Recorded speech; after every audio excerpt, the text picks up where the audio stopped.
നമസ്കാരം. എവിടെ ചുവപ്പ് കണ്ടാലും ഹാലിളകുന്ന ചിലർക്ക് മുളകിട്ട മീൻകറി കാണുന്നത് പോലും ഇപ്പോൾ പ്രശ്നമായിരിക്കുകയാണ്. ന്യൂജൻ ഭാഷയിൽ പറഞ്ഞാൽ വിഷയം കേസുകളായി മാറിയിരിക്കുകയാണ് സംസ്ഥാനത്തെ ബി.ജെ.പിയും കോൺഗ്രസും എല്ലാം. എന്തെങ്കിലും കാര്യമുള്ള കാര്യത്തിന് ചൂട്ടും കത്തിച്ചിറങ്ങിയാൽ അല്പം മാന്യതയുണ്ടായിരുന്നു. ഇത് കലാപം ഉണ്ടാക്കാൻ വേണ്ടി ഓരോന്ന് പടച്ചു വിടുകയാണ്. നവീൻ ബാബുവിന്റെ മരണത്തിൽ പി ദിവ്യയെ കുറ്റക്കാരിയാക്കാൻ ഒരുപാട് ശ്രമിച്ചു. അവർക്കതിൽ പങ്കില്ലെന്നും നവീൻ ബാബുവും ഇടതിന്റെ പക്ഷത്തായിരുന്നു എന്ന ഒരാളാണെന്ന തിരിച്ചറിവും കാരണം അത് വലുതായി വർക്കൗട്ട് ആയില്ല. അങ്ങനെ പി ദിവ്യ കുറ്റക്കാരിയാണ് എന്ന വൻമരം വീണു. അടുത്തത് പ്രതിഭയുടെ മകൻ കുറ്റക്കാരനാണ് എന്ന ആരോപണം വരുന്നു.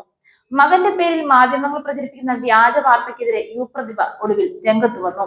മകനെയും സുഹൃത്തുക്കളെയും കഞ്ചാവുമായി പിടികൂടി എന്നാണ് മുഖ്യധാര മാധ്യമങ്ങൾ നൽകിയത്.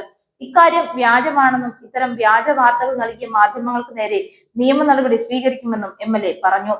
മാധ്യമ വാർത്ത അടിസ്ഥാനരഹിതമാണ്. ഏഷ്യാനെറ്റ് 24 തെറ്റിദ്ധരിപ്പിക്കുന്ന വാർത്തകളാണ് നൽകിയത്. ഇവർ വാർത്തകൾ പിൻവലിച്ച് മാപ്പ് പറയണം എന്നാണ് ഫേസ്ബുക്ക് വീഡിയോയിലൂടെ പ്രതിഭ പറഞ്ഞത്. മകനും സുഹൃത്തുക്കളും വട്ടം കൂടിയിരിക്കുന്നിടത്ത് എക്സൈസ് കാര്യങ്ങൾ ചോദിച്ചറിയുകയാണ് ചെയ്തത്. എന്നാൽ അതിനുശേഷം വാർത്ത വരുന്നത് കഞ്ചാവുമായിട്ട് മകനെ പിടിച്ചു എന്ന വാർത്തയാണ്. വാർത്ത ആധികാരികമാണെങ്കിൽ താൻ മാപ്പ് പറയാമെന്നും പ്രതിഭ വെല്ലുവിളിക്കുന്നു. മനുഷ്യന്റെ മാംസം തിന്നാണെങ്കിലും ജീവിക്കാമെന്ന് ചിന്തിക്കുന്ന കുറച്ച് മാധ്യമങ്ങളുണ്ട്.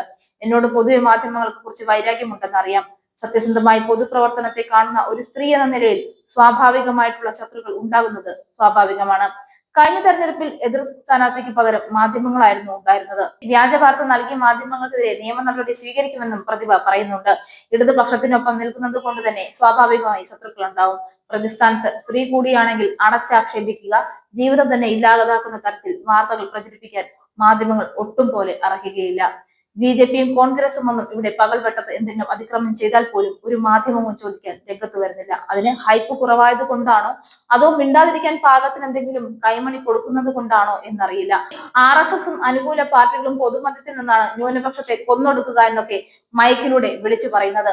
അതിനെക്കുറിച്ച് ഒരു അക്ഷരം മാധ്യമങ്ങൾ പറയുന്നില്ല. അതുപോലെ തന്നെ കോൺഗ്രസിന്റെ നേതൃത്വത്തിലുള്ള സഹകരണ സംഘങ്ങളിൽ നിന്ന് തട്ടിപ്പിനിരയായവർ ഇവിടെ ജീവൻ ഒടുക്കുന്നു. ഇതൊന്നും അവർക്ക് വാർത്തകൾ ആകുന്നേയില്ല. എന്തുകൊണ്ട് എന്ന് വെളിപ്പെടുത്താനുള്ള ചങ്കൂറ്റം പോലും ഇവർക്കില്ലാതെ ആകുന്നത് നോക്കി നിൽക്കാനേ നമുക്ക് കഴിയുന്നുള്ളൂ.